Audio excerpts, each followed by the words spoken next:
വർക്കല നഗരമധ്യത്തിലെ വെള്ളക്കെട്ടുകൾ നഗരസഭയ്ക്ക് നാണക്കേടാകുന്നു. വർക്കല മൈതാനം ജംഗ്ഷനിൽ യാത്രക്കാരെയും കച്ചവടക്കാരെയും ഏറെ ബുദ്ധിമുട്ടിലാക്കുന്ന വെള്ളക്കെട്ട് സമ്പൂർണ്ണ നഗര സൗന്ദര്യവൽക്കരണം അവകാശപ്പെടുന്നതും സമ്പൂർണ്ണ ശുചിത്വം നടപ്പിലാക്കിയ കേരളത്തിലെ മികച്ച നഗരസഭയെന്ന ഖ്യാതി നേടിയതുമായ വർക്കല നഗരസഭയ്ക്ക് ഈ വെള്ളക്കെട്ടുകൾ ഏറെ നാണക്കേടുണ്ടാക്കുന്നതാണ്. മഴ പെയ്താൽ വെള്ളക്കെട്ട് മൂലം റോഡിലൂടെ നടക്കാനോ ബസ്സിൽ കയറാനോ പോലും കഴിയാത്ത അവസ്ഥയിലാണ് ജനങ്ങൾ. വീടുകളിലും പരിസര പ്രദേശങ്ങളിലും കൂത്താടികളും കൊതുകുകളും പെരുകുന്ന തരത്തിലുള്ള വെള്ളം കെട്ടിനിൽക്കാൻ അനുവദിക്കരുത് എന്നുള്ള ബോധവൽക്കരണം ജനങ്ങളിൽ നഗരസഭ നടത്തുമ്പോഴും കൊതുകുജന്യ രോഗങ്ങളായ ഡെങ്കിപ്പനി, ചിക്കൻ ഗുനിയ, മലേറിയ തുടങ്ങിയ പകർച്ചവ്യാധികൾ പിടിപെടാൻ സാധ്യതയുള്ള മലിനജലമാണ് റോഡിൽ കെട്ടിക്കിടക്കുന്നത്. വർക്കല നഗരസഭയുടെ കൊതുക് വളർത്തൽ കേന്ദ്രങ്ങളാണ് ഇത്തരം വെള്ളക്കെട്ടുകളെന്ന് പരിഹാസ രൂപേണ പരക്കെ ആക്ഷേപവുമുണ്ട്. കച്ചവടം ചെയ്യാൻ പറ്റത്തില്ല. ആളുകൾക്ക് വണ്ടിയിൽ ഇറങ്ങിയിട്ട് ഇങ്ങോട്ട് കയറാനൊന്നും പറ്റത്തില്ല.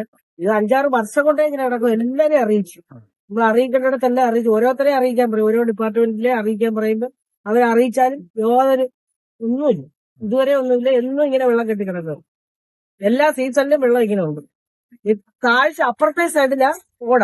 അപ്പൊ ഇവിടെ നമ്മൾ ഉയർത്തി കൊടുത്താലേ അങ്ങോട്ട് സ്ലോപ്പ് ഇട്ട് കൊടുത്താൽ കിട്ടും വെള്ളം. ഈ നഗരസഭയിൽ പരാതി കൊടുത്തിട്ടുണ്ടായിരുന്നു. അപ്പൊ ഇവിടുത്തെ പേപ്പറിലൊക്കെ ഇട്ട് ഈ മരം മുറിക്കുന്നതിനും വെള്ളം കെട്ടുന്നതിനും യാതൊരു ഉത്തരവാദിത്വവും ഇല്ല. അതായത് പിന്നെ ബസ് പോയാൽ ആളുകളുടെ ദേഹത്തും തിരിഞ്ഞ് കടയ്ക്കകത്ത് വരെ വെള്ളം. ഫുൾ സീസണിലും വെള്ളമായിരുന്നത് ഭയങ്കര വെള്ളമായിരുന്നു. നമ്മൾ അന്നേരം മണ്ണ് കൊണ്ട് ഇറക്കിയിട്ട് ഒരു ലോഡ് മണ്ണ് കൊണ്ട് ഗ്രാവല് പോലത്തെ അതിട്ട് അത് കഴിഞ്ഞപ്പോ പിന്നെ ഇവര് പണി നടക്കുകയെന്ന് പറഞ്ഞുകൊണ്ട് എല്ലാം കോരിക്കൊണ്ടങ്ങ് പോയി.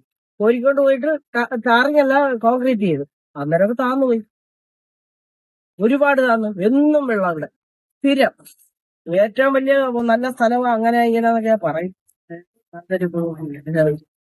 റോഡിന്റെ ചരിവോടെയുള്ള ഭാഗത്തേക്ക് കൃത്യമായി ക്രമീകരിച്ച് വെള്ളം ഒഴുകുന്ന രീതിയിലുള്ള പുനർനിർമ്മാണം ആവശ്യമാണെന്ന് നാട്ടുകാർ പറയുന്നു. മാസങ്ങൾക്ക് മുമ്പ് കിഫ്ബി ഫണ്ട് ഉപയോഗിച്ച് റോഡ് വികസനം നടത്തിയിട്ടും വെള്ളക്കെട്ട് പരിഹരിക്കാനാവാത്തത് അധികൃതരുടെ അനാസ്ഥയാണെന്ന് വ്യാപാരികൾ ആരോപിക്കുന്നു. റോഡിന്റെ പകുതി ഭാഗത്തോളം വെള്ളക്കെട്ടായതിനാൽ മധ്യഭാഗത്തു കൂടിയാണ് കാൽനട യാത്രക്കാർക്ക് സഞ്ചരിക്കേണ്ടി വരുന്നത്. റോഡിൽ ഗതാഗതക്കുരുക്ക് സംജാതമാകുന്നതിനും വെള്ളക്കെട്ട് പലപ്പോഴും കാരണമാകുന്നുണ്ട്. വെള്ളക്കെട്ടിൽ വാഴ നട്ടുള്ള പ്രതിഷേധ സമരം പലപ്പോഴായി ജനങ്ങൾ നടത്തിയിട്ടും അധികൃതർ വിഷയം മുഖവിലക്കെടുത്തിട്ടില്ല എന്നും ആരോപണമുണ്ട്. പരിഹരിക്കാമെന്ന് അധികൃതർ ഉറപ്പു നൽകുന്നതല്ലാതെ പ്രശ്നത്തിന് ശാശ്വത പരിഹാരം നാളിതുവരെ ഉണ്ടായിട്ടില്ല. നടപ്പാത നിർമ്മാണത്തിലെ അശാസ്ത്രീയതയും അപാകതയുമാണ് മൈതാനത്തെ വെള്ളക്കെട്ടിന് കാരണമായത്. വെള്ളക്കെട്ടിന് സമീപത്തെ സ്ഥാപന ഉടമകൾ പ്രശ്നം ചൂണ്ടിക്കാട്ടി പലവട്ടം അധികൃതരോട് പരാതിപ്പെട്ടെങ്കിലും നടപടി ഉണ്ടായിട്ടില്ല. ഇതിനൊരു പരിഹാരം ഉണ്ടാക്കി തരണമെന്ന് ഞാൻ മുനിസിപ്പാലിറ്റി ചെന്ന് പറഞ്ഞു ചെയർമാൻ്റെ. അതുകൂടാതെ സ്റ്റാൻഡിംഗ് കമ്മിറ്റി ചെയർമാൻ്റെ പറഞ്ഞു. അതേപോലെ തന്നെ നമ്മളെ ഈ വാർഡിലെ ഈ കട നിൽക്കുന്ന വാർഡിലെ മെമ്പറെടുത്ത് പറഞ്ഞു. അവരെല്ലാം ഓക്കെ, ഞാൻ ശരിയാക്കാം. അങ്ങനെ ഞാൻ ചെന്ന് ചോദിച്ചു. ഒത്തിരി ഈ സീസണിൽ ഒത്തിരി മണ്ണ് കൊണ്ടിട്ടാ. അങ്ങനെ ഞാൻ ഒരു 2 ലോഡ് മണ്ണിട്ട് അങ്ങ് നികത്തിയപ്പോൾ ആൾക്കാർ ഇവിടെ കച്ചവടം നമുക്കുണ്ടായിരുന്നു. ഇപ്പൊ അതിനുശേഷം എന്ത് ചെയ്ത് ഒരു രാത്രി വന്നവര് ഈ മണ്ണെല്ലാം കോരിക്കൊണ്ടങ്ങ് പോയി. വീണ്ടും വെള്ളം അതിനെക്കാട്ടി കൂടുതലായി നിൽക്കരുത്. നമുക്ക് നിവൃത്തിയില്ല. നമ്മളെ മുനിസിപ്പാലിറ്റിയിൽ എല്ലാ അവരുടെ ലൈസൻസും ആയിരുന്നാലും അവരെന്തെല്ലാം ആവശ്യപ്പെടുന്നു അതെല്ലാം നമ്മൾ അടയ്ക്കുന്നുണ്ട്. അപ്പൊ ഇതിനൊരു പരിഹാരം ഉണ്ടാക്കി തരണമെന്ന് ഞാൻ അഭ്യർത്ഥിക്കുകയാണ്. ഒരാണ്ട് ചോദിച്ചപ്പോൾ അവർ പറഞ്ഞപ്പോ കിഫ്ബിയിലെ വർക്കാണ്. അത് വെള്ളം കിടക്കുന്നുണ്ട്, അത് ഉണങ്ങിയിട്ടേ നമുക്ക് വല്ലതും ചെയ്യാൻ പറ്റുമെന്ന് പറയുന്നു. പക്ഷെ അങ്ങനെ ഉണങ്ങിയിട്ട് വരുമ്പോൾ നമുക്ക് കച്ചവടം ഇല്ല ഒന്നും. ഇനിയിപ്പോ അടുത്ത നല്ലൊരു സീസൺ വരുന്നത് ഓണം.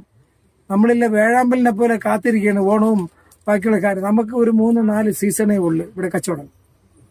റോഡിന്റെ താഴ്ന്ന ഭാഗം കൗൺസിലറുടെ അനുമതിയോടെ മണ്ണിട്ട് പോക്കി താൽക്കാലിക പരിഹാരം കണ്ടെങ്കിലും റീടാറിംഗ് ജോലികൾ നടന്നപ്പോൾ ഈ മണ്ണ് അധികൃതർ നീക്കം ചെയ്തു. സ്ഥാപനത്തിലേക്ക് കയറുന്നതിനായി മണൽച്ചാക്കുകളും കല്ലുകളും ഉപയോഗിച്ച് കട ഉടമകൾ വഴി കണ്ടെത്തേണ്ട ഗതികേടിലാണെന്നും പരാതിപ്പെടുന്നു.